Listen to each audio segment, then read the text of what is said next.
नमस्कार, मैं हूं अभिषेक त्यागी। सोशल मीडिया पर इस वक्त संभल जो हिंसा है उसकी लगातार चर्चा चल रही है, लगातार उस मामले की चर्चा चल रही है, लगातार लोग जानना चाहते हैं कि योगी सरकार का क्या एक्शन है, किस तरीके की हुआ, वजह क्या रही, इसके पीछे कौन लोग थे जिन लोगों ने इस दंगे को भड़काया, आखिर पूरी हकीकत क्या है, क्या साजिश रची गई, क्या वास्तव में जो 4 लोगों की हत्या हुई है इस भीड़ के दौरान, क्या आपको लगता है कि वास्तव में इसमें कोई पीछे बड़ी साजिश है? तो इसको लेकर जो पुलिस है वो 7 एंगल्स पर जांच कर रही है। 7 एंगल्स का पता लगाया जा रहा है। इन 7 एंगल्स के बारे में मैं आप लोगों को बताऊंगा पुलिस कौन कौन से 7 एंगल्स पर जांच छानबीन कर रही है। इन 7 एंगल्स का पता चल जाएगा तो पता चल जाएगा कि हकीकत में संभल हिंसा के पीछे कौन आका है, कौन बड़े लोग हैं जिनके कहने पर, जिनके एक इशारे पर, जिनके एक मैसेज पर यहाँ पर हजारों की संख्या में भीड़ इकट्ठा हो गई। अब 7 एंगल कौन से, उस पर चर्चा करने से पहले आप ये जान लीजिए कि अभी तक जो एक्शन हुआ है उसमें 27 लोगों को गिरफ्तारी हुई है और इन 27 लोगों में 3 महिलाएं हैं। 3 महिलाओं को भी गिरफ्तार किया गया। 27 लोगों में 3 महिलाएं हैं। कुछ बड़े नेताओं के, समाजवादी पार्टी के कुछ बड़े नेताओं के भी नाम इसमें शामिल हो रहे हैं, जो नाम सामने आ रहे हैं। हालांकि उनका हम आधिकारिक तौर पर उसकी पुष्टि नहीं कर सकते, लेकिन कुछ बड़े समाजवादी पार्टी के नेताओं के भी नाम इसमें सामने आ रहे हैं।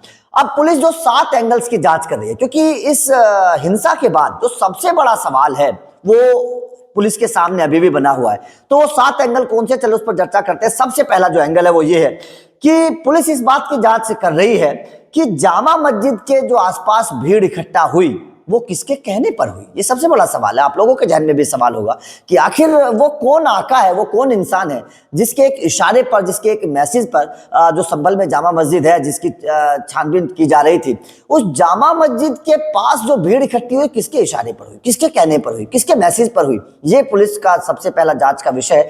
इस एंगल की पुलिस जांच कर रही है कि वो इंसान कौन था जिसके कहने पर ये भीड़ इकट्ठी हो गई। उसके बाद में दूसरा जो है वो ये है कि मौके पर मौजूद भीड़ को हिंसा के लिए किसने उकसाया। आखिर वो कौन इंसान है जिसने भीड़ इकट्ठा भी की और उसको उकसाया, उससे ये कहा कि आप दंगा करिए, आप आगजनी करिए, आप हमला करिए पुलिस पर। इस तरीके का काम किसने करवाया, आखिर भीड़ को किसने उकसाया, इसकी भी पुलिस जानकारी कर रही है। और इसके लिए पुलिस आसपास के मोबाइल डेटा की लोकेशंस को जांच रही है। लोकेशंस को देखा जा रहा है, ये देखा जा रहा है कि आसपास कितने मोबाइल एक्टिव थे, उन मोबाइल से क्या क्या एक्टिविटीज हो रही थी। इसको लेकर पुलिस जो है वो छानबीन अपनी कर रही है। उसके बाद में जो तीसरा एंगल है पुलिस का वो ये है कि संभल पुलिस हिंसा के दौरान दंगाई द्वारा तोड़े गए सीसीटीवी कैमरे के डीवीआर जब्त कर रही है। क्योंकि दंगाई जो है बड़े शातिर थे, उनको पता था कि सीसीटीवी कैमरे में उनके फोटो आ जाएंगे तो भाई साहब पकड़े जाएंगे, लेकिन डीवीआर को थोड़ी तोड़ सकते हैं, डीवीआर तो घर के अंदर रखा हुआ होता है।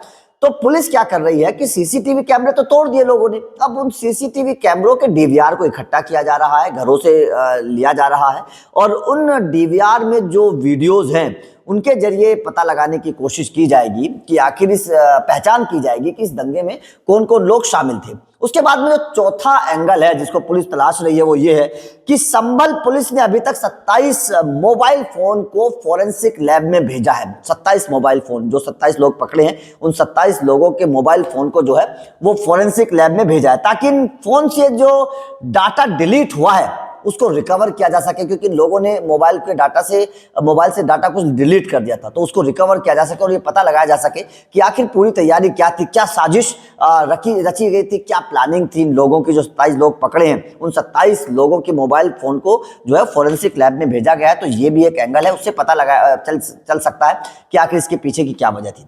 उसके बाद में जो 5वीं पुलिस का एंगल है जिस पर जांच हो रही है वो ये है कि कुछ सोशल मीडिया अकाउंट्स को वेरीफाई किया है पुलिस ने। सोशल मीडिया अकाउंट्स को कुछ वेरीफाई किया है।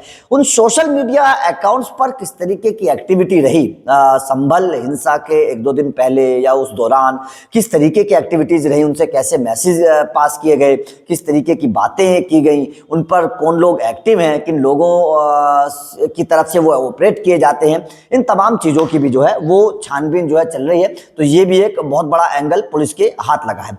उसके बाद में जो छठा है वो ये है कि संभल पुलिस ने हिंसा के समय सीसीटीवी कैमरों वीडियो ड्रोन कैमरे की फुटेज से खंगालने के लिए एक स्पेशल टीम बनाई है और ताकि आरोपियों की पहचान हो सके ड्रोन से पता लगाया जा रहा है कि आसपास के इलाके में क्या क्या एक्टिविटीज़ हो रही हैं, किस तरीके से लोग इकट्ठा हो रहे हैं, क्या क्या बातचीत चल रही है, कौन लोग आ रहे हैं, कौन लोग जा रहे हैं।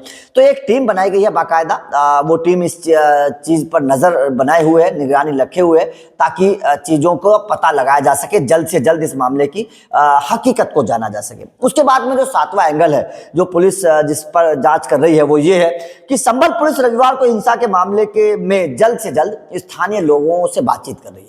स्थानीय लोगों से पता लगाया जाएगा कि आखिर वो किसको जानते हैं, क्योंकि स्थानीय लोगों को जाहिर तौर पर पता होता है, क्योंकि आसपास के लोग भी उसमें इकट्ठा होते हैं भीड़ में, लोग एक दूसरे को पहचानते भी हैं।